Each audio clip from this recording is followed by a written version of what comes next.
Hello students, welcome to my YouTube channel PCM कक्षा। Guys, आज की इस वीडियो में हम चैप्टर 8 को आगे प्रोसीड करेंगे अपने, और आज हम सीखेंगे trigonometric ratios of some specific angles. मतलब कुछ पर्टिकुलर एंगल्स पे मैं आपको ट्रिग्नोमेट्रिक रेशियोज की जो वैल्यू होती है वो मैं आपको निकालना सिखाऊंगा। सो वीडियो स्टार्ट करने से पहले जिन दोस्तों ने मेरे चैनल को अभी तक सब्सक्राइब नहीं करा है वो प्लीज जाके मेरे चैनल को सब्सक्राइब करें और बेल आइकन को दबाएं ताकि जो भी मैं वीडियो अपलोड करूं वो आप लोगों तक पहुंच सके। सो स्टार्ट करते हैं आज का अपना टॉपिक। तो सबसे पहले लेते हैं ट्रिग्नोमेट्रिक रेशियो।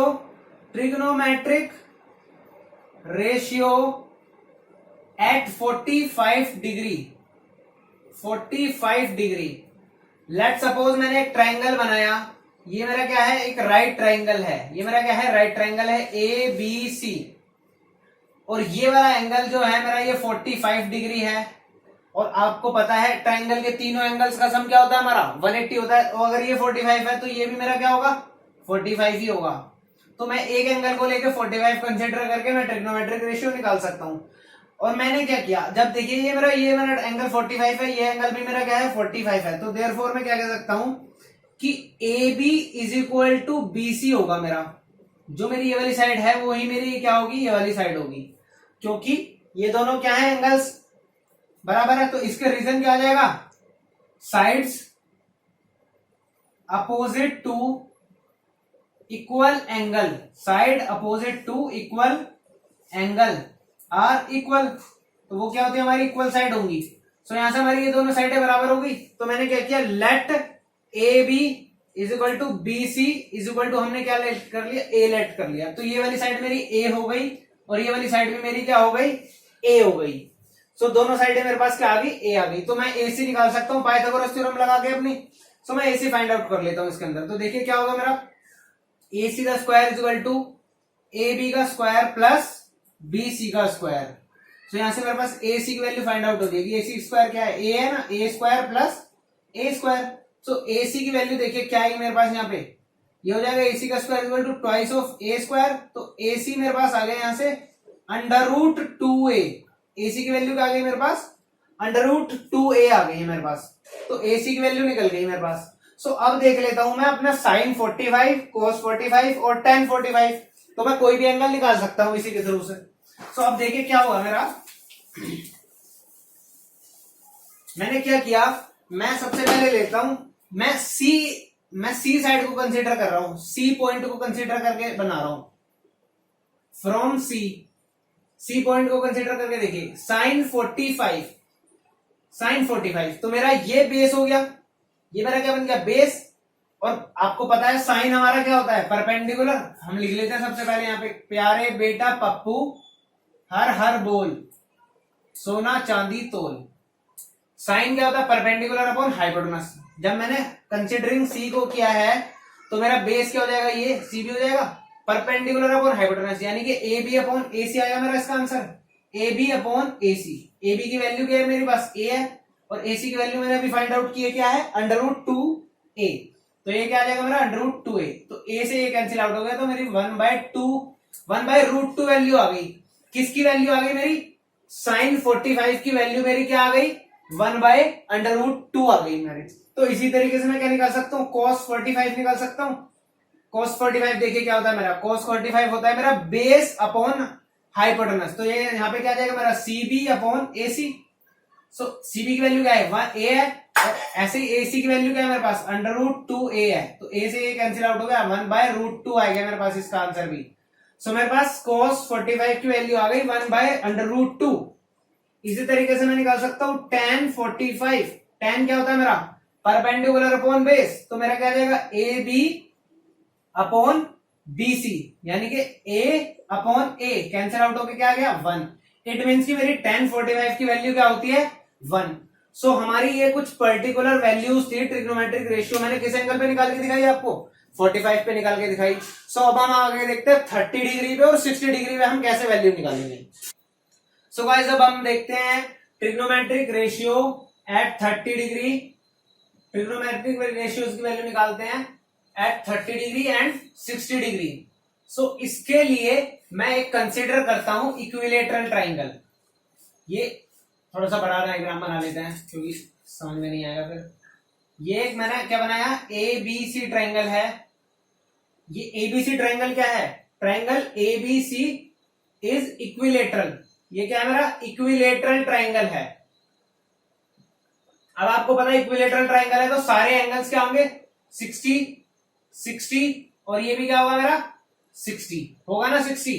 अब मैं क्या करता हूं, from A draw a perpendicular on BC D. So ये देखिए क्या होगा मेरा, draw AD perpendicular to BC. तो एडी मैंने क्या बना दिया, परपेंडिकुलर बना दिया बीसी के। सो ये परपेंडिकुलर का मतलब क्या है, ये 90 और ये 90। अगर ये 90 और ये ट्रायंगल फॉर्म हुआ है तो ये वाला एंगल मेरा 30 हो जाएगा और ये वाला एंगल भी मेरा क्या हो जाएगा, 30 हो जाएगा। सो इससे फर्क नहीं पड़ता, ये एंगल मेरा 30 आ गया। एबीडी ट्रायंगल के अंदर एक एंगल 30 आ गया और एक एंगल आ गया मेरे पास 60। अब इक्विलेटरल ट्रायंगल था तो मैंने क्या किया, A B is equal to B C is equal to C A. मैंने क्या ले लिया, 2a ले लिया। तीनों साइड मेरी 2a हो गई, ये वाली साइड मेरे पास 2a आ गई, ये वाली साइड 2a आ गई और ये कंप्लीट साइड मेरे पास क्या आ गई, 2a आ गई। सो मेरे पास तीनों साइडें आ गई। अब ध्यान से देखिए, ए बी डी ट्रायंगल के अंदर मुझे एक साइड पता है और ये परपेंडिकुलर है। ये क्या है मेरे पास, परपेंडिकुलर है। तो अगर मैं ये वाली साइड निकाल दूं किसी भी तरीके से, दोनों साइडें, तो मेरा काम बन जाएगा। तो मैं क्या कर सकता हूं, डायरेक्ट अपनी ये P by H B by H ये चीज लगा सकता हूं। सो अब मुझे ये निकालने हैं दोनों चीजें। अब ध्यान से देखिए क्या चीज, मेरा ये वाला ट्रायंगल और ये वाला ट्रायंगल आपस में कॉन्करेंट ट्रायंगल है। Triangle A B D concurrent triangle ADC। ऐसा क्यों है, क्योंकि देखिए ये 30 ये 30, ये 60 ये 60, ये 90 ये 90। लेकिन ये रीजन नहीं है क्योंकि तीनों एंगल्स में तो क्या हो सकता है, देखिए ये ट्रायंगल और ये ट्रायंगल, इनमें भी एंगल्स 30 30, 60 60 और 90 90 हो सकते हैं, लेकिन ये दोनों ट्रायंगल कॉन्करेंट है क्या, नहीं है। तो इसमें क्या खासियत है, ये वाला एंगल इसके बराबर है, ये वाली साइड भी इसके बराबर है और ये एंगल, तो एंगल साइड एंगल से क्या हो जाएगा हमारा, कॉन्करेंट हो जाएगा। तो ये दोनों ट्रायंगल आपस में कॉन्करेंट हो गए। और अगर ये दोनों ट्रायंगल आपस में कॉन्करेंट है तो मैं क्या बोल सकता हूं, therefore BD is equal to DC। ये रीजन क्या आएगा, CPCT से ये दोनों क्या हो गए, बराबर हो गए। अगर ये दोनों बराबर हैं तो BD और जो पूरा BC था वो क्या था 2A, तो ये क्या स्प्लिट हो जाएगा दोनों में बराबर बराबर, तो A और A। सो यहां से मेरे पास BD की वैल्यू क्या आ गई, A आ गई मेरे पास BD की वैल्यू। अब देखिए BD की वैल्यू A है, ये 90 है, तो in triangle ABD, in triangle ABD मैंने क्या किया, AB का square is equal to BD का स्क्वायर प्लस AD का स्क्वायर। AB की वैल्यू क्या हमारे पास 2A, तो 2A का square is equal to BD की वैल्यू क्या A है, A का स्क्वायर प्लस AD का स्क्वायर। तो यहां से AD की वैल्यू निकालेंगे। ये मेरे पास आ गया 4A स्क्वायर और ये इधर आगे क्या होगा, minus A square is equal to क्या आ गया, AD स्क्वायर, विच इंप्लाइज यहां से AD की वैल्यू क्या आएगी, देखिए 3A स्क्वायर का रूट यानी कि अंडर रूट 3A आ गया मेरे पास। AD की वैल्यू क्या आ गई मेरे पास, अंडर रूट 3A आ गई मेरे पास AD की वैल्यू। तो यहां पे मैं लिख सकता हूं AD की वैल्यू क्या आ गई मेरे पास, AD की वैल्यू अंडर रूट 3A आ गई मेरे पास AD की वैल्यू। सो अब मैं क्या करूंगा, अब मैं अपना वही ट्रिग्नोमेट्रिक जो मैंने क्या करता वो P बाई एच वाला लगा लूंगा, अपना वही फॉर्मूले लग जाएंगे मेरे जो मैंने लास्ट एक्सरसाइज के अंदर सीखे थे। सो अब यहाँ पे ध्यान से देखिए मैंने क्या करना है, मैंने ट्रायंगल लिया ABD, मैंने ट्रायंगल क्या लिया ABD लिया और मैंने एंगल sin 30 देखा। sin 30 देखिए ABD ट्रायंगल के अंदर क्या बनेगा, अगर मैंने एंगल इसको कंसीडर किया है तो ये मेरा AD क्या बन जाएगा, बेस बन जाएगा और BD बनेगा मेरा परपेंडिकुलर। सो क्या होगा मेरा परपेंडिकुलर अपॉन हाइपोटेनस, यानी कि BD अपॉन AB। BD की वैल्यू कितनी है हमारे पास A और अपॉन AB क्या है 2A। A से ये कैंसिल आउट होगा, क्या आंसर आ गया हमारा 1/2। इट मीन्स कि हमारी sin 30 की वैल्यू कितनी होती है, 1/2 होती है। ओके सो अब हम आगे देखते हैं इसी तरीके से cos 30 देखिए क्या होगा हमारा, cos 30 होगा बेस अपॉन हाइपोटेनस। बेस क्या है मेरा AD है, AD अपॉन AB आ जाएगा मेरे पास। AD की वैल्यू देखिए क्या है मेरे पास, AD की वैल्यू मैंने अभी फाइंड आउट की थी ना, AD की वैल्यू आई है मेरी अंडर रूट 3A, तो under root 3A upon 2A cancel out हो गया, आंसर आ गया मेरा अंडर रूट 3 अपॉन 2। तो cos 30 की वैल्यू आपकी क्या हो गई, अंडर रूट 3 अपॉन 2 हो गई वैल्यू। इसी तरीके से हम क्या निकाल सकते हैं tan 30, तो tan 30 की वैल्यू होगी हमारी क्या, परपेंडिकुलर अपॉन बेस यानी कि BD अपॉन AD। बीडी की वैल्यू कितनी है हमारे पास, ए है, और एडी की वैल्यू हमारे पास क्या निकली, √3a, कैंसिल आउट हो गए, 1/√3 आ गई। सो ये 1/√3 किस चीज की वैल्यू हो गई हमारी, tan 30 की। इस तरीके से हम tan 60 sin 60 सब कुछ निकाल सकते हैं। सो sin 60 देखिए क्या होगा हमारे पास, sin 60 इट मीन्स क्या हो गया, बीडी बेस बन गया और एडी परपेंडिकुलर बन गया। सो sin 60 के लिए परपेंडिकुलर अपॉन हाइपोटेनस लगेगा, यानी कि एडी अपॉन ए बी। तो एडी की वैल्यू कितनी है हमारे पास, √3a है, अपॉन क्या आ जाएगा, ए बी, यानी कि 2a, कैंसिल आउट हो गए, क्या वैल्यू दी, √3/2, ये मेरे पास आ गया sin 60 की वैल्यू। इसी तरीके से cos 60 देखिए क्या होगा, cos 60 यानी कि बेस अपॉन हाइपोटेनस, यानी कि BD upon A B, base की value a upon 2a, cancel out हो गया, क्या आ गया, 1/2 आ गया मेरे पास वैल्यू। इस तरीके से मैं निकाल सकता हूँ tan 60 क्या होगा मेरा, परपेंडिकुलर अपॉन बेस, यानी कि एडी मेरा परपेंडिकुलर है, अपॉन बेस क्या हो गया, बीडी। वैल्यूज पुट कर दीजिए, √3a अपॉन में a, कैंसिल आउट हो गया, क्या वैल्यू आ गई, √3 आ गई। सो इस तरीके से मैंने क्या किया, अपनी 30 और 60 एंगल पे सारी की सारी ट्रिग्नोमेट्रिक रेशियोज क्या कर दी, अपनी फाइंड आउट कर ली। सो ये हमारा मेथड है, बहुत सिंपल सा है, आई होप कि आपको समझ में आ गया होगा। सो अब हम देखते हैं आगे। सो अब हम देखते हैं, एक टेबल बनानी सिखाता हूं आपको, जिसमें आप क्या सीखेंगे, 0 डिग्री पे वैल्यू निकालनी, 30 डिग्री पे वैल्यू निकालनी, 45 डिग्री पे वैल्यू निकालनी, 60 डिग्री पे वैल्यू निकालनी और 90 डिग्री पे वैल्यू निकालनी। ये जो हमारी ट्रिग्नोमेट्रिक रेशियो 0, 30, 45, 60, 90 है ना, ये आपको क्या करनी है, प्रॉपरली लर्न करनी है। ये टेबल आपको बहुत अच्छे से याद होनी चाहिए, क्योंकि अगर मैं रैंडमली कभी बोलूं कि आपको cos 45 की वैल्यू बतानी है, तो आपको एकदम से क्लिक करना चाहिए और वो वैल्यू आपको याद होनी चाहिए, क्योंकि ये टेबल आपको बनाना तो मैं बता रहा हूं, इनकेस अगर आप एग्जाम में भूल जाए तो आप टेबल बना सकते हैं, लेकिन आपको इस बनाने के भरोसे नहीं रहना, आपको लर्न करनी है ये वैल्यू। सो देखिए आपको क्या करना है, 0, 1, 2, 3, 4 ऐसे लिख लेना, 0, 1, 2, 3, 4। सबसे बड़ी डिजिट हमारे पास क्या है, 4 है, तो 4 से डिवाइड कर दीजिए सबको, 4 से डिवाइड। ये मैं नेक्स्ट स्टेप के अंदर करके दिखाता हूं आपको, ताकि आप कंफ्यूज ना हो। तो 0, 1, 2, 3, 4 सबको डिवाइड कर दीजिए सबसे हाईएस्ट डिजिट से, क्या है मेरे पास, 4 है। सो ये क्या, अब देखिए क्या आ गया, ये हो गया 0, ये हो गया मेरे पास 1/4, ये क्या हो गया मेरे पास 1/2, ये हो गया मेरे पास 3/4, ये क्या हो गया मेरे पास 1। अब जो भी डिजिट्स आई है इन सबका क्या कर दीजिए, अंडर रूट कर दीजिए, क्या कर दीजिए, इसका अंडर रूट कर दीजिए।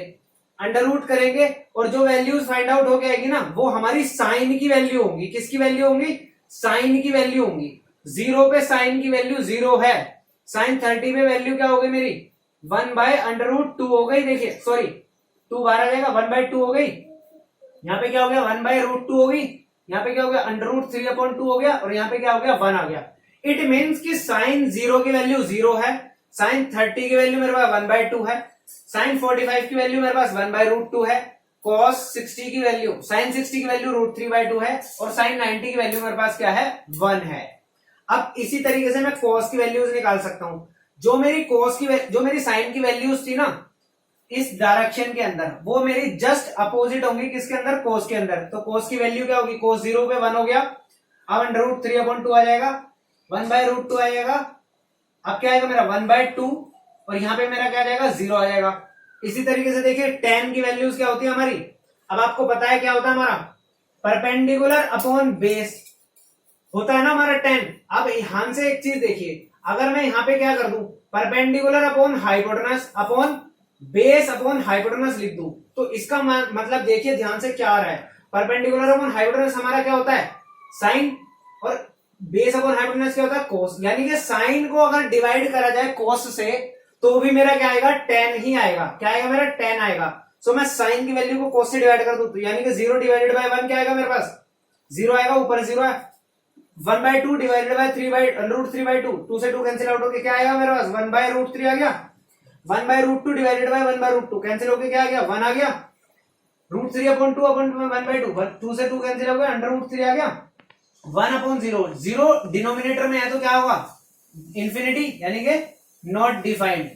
सो ये वैल्यूज आ गई हमारी साइन 0 पे 0, साइन 30, साइन 45, साइन 60, साइन 90। इसी तरीके से हमारे पास cos की वैल्यूज उसके जस्ट अपोजिट होती हैं। और tan क्या होता है हमारा, मैंने आपको बताया tan होता है हमारा साइन डिवाइडेड बाय cos। तो साइन डिवाइडेड बाय cos मैंने इस तरीके से आपको वैल्यूज निकाल दी। सो हमारी साइन कॉस टेन की वैल्यू निकल गई। अब आप बोलेंगे कि हमारी कोसेक की, सेक की और कोट की वैल्यू कैसे निकलेगी। अब आपको इसके अंदर तो पूछने का सवाल ही नहीं बचता। साइन किसका अपोजिट होता है, कोसेक किसका अपोजिट होता है, साइन का, सेक कोस का, और कोट क्या होता है, टेन का। तो ये जो वैल्यूज है ना, इनको डिनोमिनेटर में 1 1 करके आपको क्या कर देना, रेसिप्रोकल कर देना इनको। सो जो आंसर आएगा वो हमारी किसकी हो जाएगी, कोसेक, सेक और कोट की वैल्यू हो जाएगी। सो इस तरीके से हम क्या करते हैं, टेबल फ्रेम कर सकते हैं। लेकिन आपको टेबल फ्रेम करने के भरोसे पे नहीं रहना है। आपको साइन की वैल्यू, कोस की वैल्यू और टेन की वैल्यू तो 100% याद करके जानी है एग्जाम के अंदर, ताकि आपका टाइम वेस्ट ना हो उसके अंदर। आपको ये वैल्यूज याद होगी, आप इजीली क्वेश्चन कर सकते हैं। तो ये वैल्यूज आपको याद कर दिया बहुत अच्छे से। तो आई होप कि ये लेक्चर आपको मेरा समझ में आया होगा। और अगर आपको कोई भी लेक्चर में डाउट है तो आप मुझे कमेंट सेक्शन में लिख के जरूर बताइए, और वीडियो को ज्यादा से ज्यादा शेयर करिए ताकि आपके फ्रेंड्स भी आपके साथ साथ इस चैनल का बेनिफिट उठा सके। Thank you so much guys.